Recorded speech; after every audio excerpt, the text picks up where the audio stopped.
Chapter 15. Mr. Collins was not a sensible man, and the deficiency of nature had been but little assisted by education or society, the greatest part of his life having been spent under the guidance of an illiterate and miserly father, and though he belonged to one of the universities, he had merely kept the necessary terms, without forming at it any useful acquaintance. The subjection in which his father had brought him up had given him originally great humility of manner, but it was now a good deal counteracted by the self-conceit of a weak head, living in retirement, and the consequential feelings of early and unexpected prosperity. A fortunate chance had recommended him to Lady Catherine de Berth when the living of Hunsford was vacant, and the respect which he felt for her high rank, and his veneration for her as his patroness, mingling with a very good opinion of himself, of his authority as a clergyman, and his right as a rector, made him altogether a mixture of pride and obsequiousness, self-importance and humility. Having now a good house and a very sufficient income, he intended to marry, and in seeking a reconciliation with the Longbourn family he had a wife in view, as he meant to choose one of the daughters, if he found them as handsome and amiable as they were represented by common report. This was his plan of amends of atonement for inheriting their father's estate, and he thought it an excellent one, full of eligibility and suitableness, and excessively generous and disinterested on his own part. His plan did not vary on seeing them. Miss Bennet's lovely face confirmed his views, and established all his strictest notions of what was due to seniority, and for the first evening she was his settled choice. The next morning, however, made an alteration, for in a quarter of an hour's tete-a-tete with Mrs. Bennet before breakfast, a conversation beginning with his parsonage house, and leading naturally to the avowal of his hopes, that a mistress might be found for it at Longbourn, produced from her, amid very complaisant smiles and general encouragement, a caution against the very Jane he had fixed on. As to her younger daughters, she could not take upon her to say, she could not positively answer, but she did not know of any prepossession. Her eldest daughter, she must just mention, she felt it incumbent on her to hint, was likely to be very soon engaged. Mr. Collins had only to change from Jane to Elizabeth, and it was soon done while Mrs. Bennet was stirring the fire. Elizabeth, equally next to Jane in birth and beauty, succeeded her of course. Mrs. Bennet treasured up the hint, and trusted that she might soon have 2 daughters married, and the man whom she could not bear to speak of the day before was now high in her good graces. Lydia's intention of walking to Meryton was not forgotten. Every sister except Mary agreed to go with her, and Mr. Collins was to attend them, at the request of Mr. Bennet, who was most anxious to get rid of him, and have his library to himself, for thither Mr. Collins had followed him after breakfast, and there he would continue, nominally engaged with one of the largest folios in the collection, but really talking to Mr. Bennet, with little cessation, of his house and garden at Hunsford.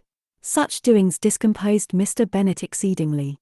In his library he had been always sure of leisure and tranquillity, and though prepared, as he told Elizabeth, to meet with folly and conceit in every other room of the house, he was used to be free from them there. His civility, therefore, was most prompt in inviting Mr. Collins to join his daughters in their walk, and Mr. Collins, being in fact much better fitted for a walker than a reader, was extremely pleased to close his large book, and go. In pompous nothings on his side, and civil assents on that of his cousins, their time passed till they entered Meryton. The attention of the younger ones was then no longer to be gained by him. Their eyes were immediately wandering up in the street in quest of the officers, and nothing less than a very smart bonnet indeed, or a really new muslin in a shop window, could recall them. But the attention of every lady was soon caught by a young man, whom they had never seen before, of most gentlemanlike appearance, walking with another officer on the other side of the way. The officer was the very Mr. Denny concerning whose return from London Lydia came to inquire, and he bowed as they passed. All were struck with the stranger's air, all wondered who he could be, and Kitty and Lydia, determined if possible to find out, led the way across the street, under pretence of wanting something in an opposite shop, and fortunately had just gained the pavement when the 2 gentlemen, turning back, had reached the same spot. Mr. Denny addressed them directly, and entreated permission to introduce his friend, Mr. Wickham, who had returned with him the day before from town, and he was happy to say had accepted a commission in their corps. This was exactly as it should be, for the young man wanted only regimentals to make him completely charming. His appearance was greatly in his favour. He had all the best part of beauty, a fine countenance, a good figure, and very pleasing address. The introduction was followed up on his side by a happy readiness of conversation, a readiness at the same time perfectly correct and unassuming, and the whole party was still standing and talking together very agreeably, when the sound of horses drew their notice, and Darcy and Bingley were seen riding down the street. On distinguishing the ladies of the group, the two gentlemen came directly towards them, and began the usual civilities. Bingley was the principal spokesman, and Miss Bennet the principal object. He was then, he said, on his way to Longbourn on purpose to inquire after her. Mr. Darcy corroborated it with a bow, and was beginning to determine not to fix his eyes on Elizabeth, when they were suddenly arrested by the sight of the stranger, and Elizabeth, happening to see the countenance of both as they looked at each other, was all astonishment at the effect of the meeting. Both changed colour, one looked white, the other red. Mr. Wickham, after a few moments, touched his hat, a salutation which Mr. Darcy just deigned to return. What could be the meaning of it? It was impossible to imagine, it was impossible not to long to know. In another minute, Mr. Bingley, but without seeming to have noticed what passed, took leave and rode on with his friend. Mr. Denny and Mr. Wickham walked with the young ladies to the door of Mr. Phillips's house, and then made their bows, in spite of Miss Lydia's pressing entreaties that they should come in, and even in spite of Mrs. Phillips's throwing up the parlour window and loudly seconding the invitation. Mrs. Phillips was always glad to see her nieces, and the two eldest, from their recent absence, were particularly welcome, and she was eagerly expressing her surprise at their sudden return home, which, as their own carriage had not fetched them, she should have known nothing about, if she had not happened to see Mr. Jones's shop-boy in the street, who had told her that they were not to send any more drafts to Netherfield because the Miss Bennets were come away, when her civility was claimed towards Mr. Collins by Jane's introduction of him.